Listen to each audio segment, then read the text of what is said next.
a coger para el luz ahí. Ay, mira, esto.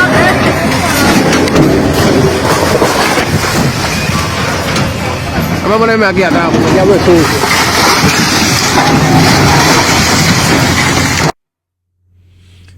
Esa es la realidad que se vive en estos momentos en Matamosquito, allá en la zona de Bávaro, donde la Dirección General de Migración y el gobierno, junto con las Fuerzas Armadas y la Policía Nacional, han lanzado un operativo para borrar del mapa ese sector que fundamentalmente estuvo ocupado por haitianos. Ahí había un asentamiento de haitianos desde hace muchísimos años, eso se venía señalando a nivel de la opinión pública, y ahora el Estado ha dado respuesta luego de que se realizara aquella famosa marcha allá en el hoyo de Friusa y en Matamosquito, lo que quiere decir que va a desaparecer ese asentamiento ilegal de haitianos que se formó fundamentalmente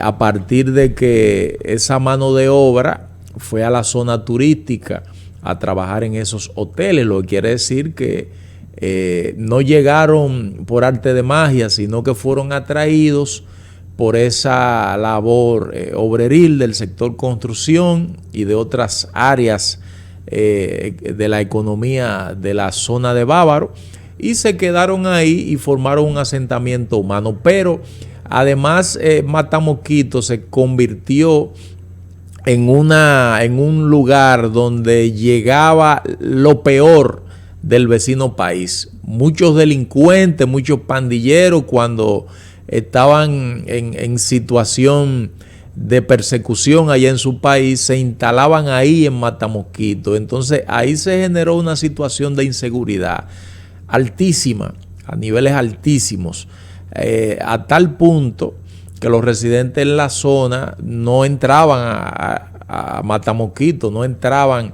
a Monteverde, como realmente se le llama a esa zona, que ahora es conocida como Matamosquito. Ahí había muchos asaltos, a cada rato se producían riñas.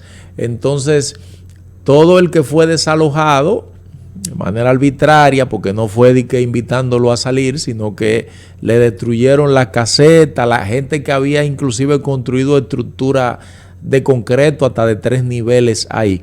Se dice que fueron demolidas más de 300 estructuras dentro de Matamosquito y fueron detenidas más de 500 personas en situación de irregularidad a nivel migratorio, o sea que eran indocumentados, estaban asentados ahí en ese lugar, y las autoridades procedieron a detenerlo al que estaba indocumentado y llevarlo al centro de Jaina, donde son llevados los haitianos sin documento que son apresados. Entonces, ustedes saben que en estas situaciones de desalojo, lamentablemente siempre hay gente que son afectados, que ni son haitianos, ni son indocumentados y son afectados con esta acción gubernamental.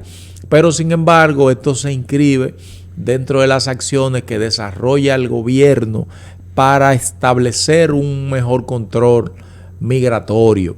Así que muchos detenidos, desaparece el barrio Matamosquito, pero hay otras zonas ahí que prontamente el gobierno también debe accionar para que no se conviertan en una sucursal de Matamosquito, como es la zona del hoyo de Friusa también, que eso está muy cerca de Matamosquito, Villa Playwood, Villa Fe y también María Verón. Esas son zonas que están ampliamente ocupadas por ilegales haitianos, y la gente de esa comunidad permanentemente hace esa denuncia. Y no es que hacemos este pronunciamiento desde el punto de vista de que tenemos algo contra los haitianos, para nada, sino que desde aquí exigimos que esos operativos también se extiendan a otros ilegales, a otros indocumentados que no necesariamente son del vecino país Haití. Miren, señores, un sábado a las 2 de la tarde, en otro tema, el extinto líder José Francisco Peña Gómez anunciaba a través de la radio y de Tribuna Democrática, llamaba al pueblo a lanzarse a la calle porque se había derrocado el gobierno del triunvirato, y eso dio inicio a una gesta patriótica histórica que está cumpliendo 60 años, y es la Revolución de Abril. Dominicanos con mucha gallardía, con mucha valentía, encabezados por Francisco Alberto Camaño, que es un héroe nacional que se puede poner en la misma dimensión de los padres de la patria, en la dimensión de Luperón, porque fue un hombre que, teniendo comodidades, se la jugó por este país.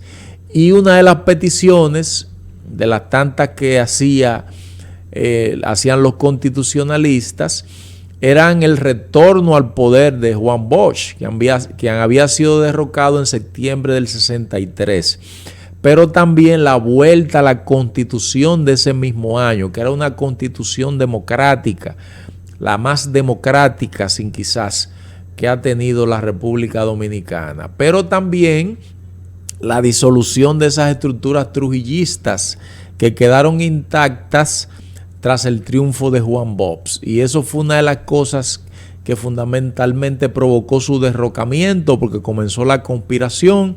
Esos altos militares trujillistas no digerían ni aceptaban este nuevo esquema de dirección del Estado que estaba estableciendo y estaba ejecutando el profesor Juan Bosch, y esto desencadenó en su derrocamiento y posteriormente entonces en el estallido de la Revolución de Abril de 1965. Y aquí se estuvo peleando hasta septiembre, porque los dominicanos, con mucho valor, con mucho arrojo, mucha entrega por la patria, enfrentaron a las Fuerzas Armadas y después también a un contingente de marines que llegaron por nuestras costas desde Estados Unidos. Cerca de 20,000 marines, señores, llegaron y intervinieron, y los dominicanos seguimos luchando, y lamentablemente luego, unos años después, en el 66, los mismos gringos nos instalaron el gobierno de Balaguer, que se mantuvo e instaló a partir de ese momento la dictadura de los 12 años. Y ya eso es historia. Ustedes saben todo lo que se vivió ahí durante esa dictadura. En otro orden, señores, el Partido de la Liberación Dominicana es evidente que se encuentra en un letargo institucional. Está entrampado en un proceso que busca elegir una figura para que sea su candidato presidencial para el 2028. Ese partido es evidente que carece en este momento de dinamismo, y eso no es una sorpresa, porque cuando los partidos tienen un mal desempeño en un proceso electoral, lo primero que hacen es renovar sus estructuras, y eso no ha ocurrido en el PLD. En el PLD lo que hubo fue un amaraco, todo una especie de mueca, un aguaje, como decimos popularmente, porque ahí quedaron los mismos dirigentes históricos, los mismos que han llevado por ese atolladero a ese partido. El mismo expresidente, que es presidente del partido, Danilo Medina, lo sigue presidiendo. Hicieron un amague con un nuevo secretario general, pero sin embargo, en términos generales, observamos que el partido lo sigue dirigiendo esa misma estructura dirigencial histórica que ha tenido bajo su mando el PLD. Y definitivamente que eso no va a llevar por un buen camino al PLD. ¿Por qué? Porque internamente esa crisis hizo metástasis, porque un grupo de PLDistas de la base entendía que no lo tomaban en cuenta. Y si ustedes observan, ahí hay una estructura dirigencial que se ha vuelto anciana, esperando primero que Leonel le diera el paso y luego que Danilo, Y ahora ustedes ven cómo ellos se están manejando para elegir su candidato. Primero dieron un plazo hasta abril y únicamente se inscribió Francisco Javier García. Muchos entendían que se le está como construyendo un escenario favorable a Francisco Javier y por eso ninguno se inscribieron. Y ustedes me dicen, ustedes escriben, si ustedes conocen a los otros que se inscribieron. Manfred Mata. ¿Quién es Manfred Mata? Yo no lo conozco. Mario Bruno Fernández. No sé si ustedes lo conocen. Ese quizá dentro del PLD algunos lo conocen. Entonces se inscribieron estos tres, incluyendo a Francisco Javier, y los demás recularon, resistieron a inscribirse porque entendían que iban a un matadero político. Entonces ahora el PLD ha dicho que será en junio cuando va a elegir la figura que aspirará por el partido a la presidencia, que eso está fuera de la ley de partido, que tiene su plazo. Sin embargo, aquí todo el mundo, esto anda manga por hombro. La campaña no termina y la Junta Central Electoral, muy bien, gracias. Entonces, ahí le están dando la oportunidad que los otros candidatos se inscriban, aunque van en desventaja con Francisco Javier, que está en campaña abierta. Le lleva ventaja, le lleva yo no sé cuántos cuerpos. Entonces vamos a ver qué otras figuras sacan la cabeza. Domínguez Brito, Juan Ariel Jiménez, que es de la nueva cosecha y que muchos dicen que debería ser el rostro de ese partido. Sin embargo, lo están afuereando porque no quieren renovación.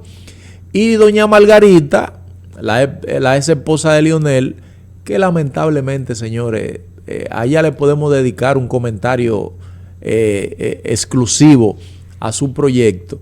Es una figura que es muy potable, bastante potable, pero lamentablemente no construye estructura propia. Es de la persona que prefiere ponerse debajo de la mata a esperar que el mango gotee. Y en un partido como el PLD, eso no funciona. Hasta la próxima.